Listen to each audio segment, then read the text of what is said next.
Hola, bon dia. Últimes notícies. Estem aquí, Pablo, en Xevi i en Jordi, per dir-vos... explicar-vos totes les notícies d'última hora. Són ja dijous. Anem a començar amb dijous. Anem a començar amb el tema dijous. Va, vinga, Xevi. Digue'ns, què passa el dijous? Hola, bon dia. Jo sóc en Xevi. Comencem aquestes notícies. Comencem dient que avui som dijous ja. Ja han passat 4 dies de la setmana, les quals, doncs, han sigut 2 festes, perquè, pel pont, alguns nens no han anat a col·legi i alguns altres sí. Per exemple, el dilluns, molts nens han anat a col·legi, han hagut d'anar a col·legi. I això què ha provocat? Ha provocat enfados.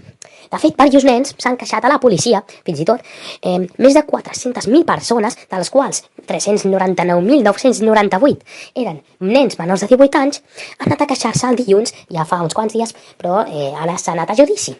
De que per què anaven a col·legi. Aquests nens després van tirar pedres en un col·legi de Sils, perquè allà no hi havia festa. Tiraven pedres i els professors estaven tremolant com l'herba. Tots estaven molt preocupats, però menys els nens, que eren moltíssims i no volien anar a col·legi. Aquí teníem unes declaracions de dilluns. Jo no vull anar al col·legi, papa. A vidreres no man. Jo per què tinc que anar? A cagar. Aquestes eren les declaracions dels nens que també aprofitaven per fer botellons. Diversos d'ells bevien, alguns menjaven sàndwiches de xoriço, altres bevien i altres se'n anaven a casa perquè no volien perdre el temps, com per exemple aquest nen.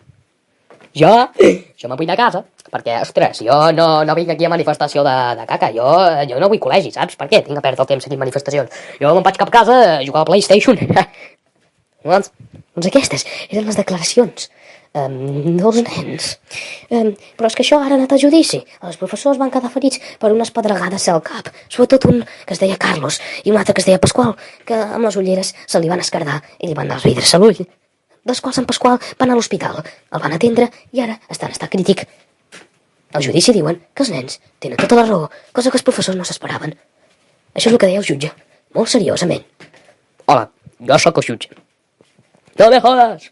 Vale, molt bé. Dono la raó als nens, perquè tenen dret a vaga.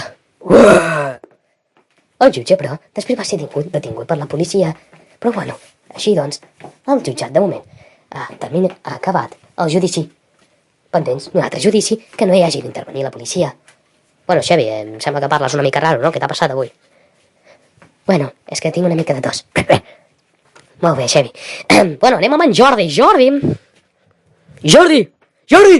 Ei, collons. Que sí, que sóc aquí. Calm, no crideu. Ja em veus, no? Sí. Molt bé. Doncs continuem amb les notícies, perquè aquests nens, el dimarts, van anar també al col·legi a trencar finestres. Perquè era festa, però perquè dilluns van haver d'anar a col·legi, que no hi van anar cap, doncs es van queixar que eren obligats a anar a col·legi. I van tirar pedres. Tot i això, com no hi havia professors, no hi ha hagut ferits. Però això ha fet, els nens han donat declaracions perquè van anar dimarts a trencar col·legis si no havien d'anar a col·legis. Jo hem anat a trencar perquè, hosti, si trenquem ara, el dimecres no anirem a col·legi, saps? Més festa. Perquè ens mereixem un dia més de festa. Home, ja. Doncs això és el que han dit els nens. Més notícies pròximament. Adéu.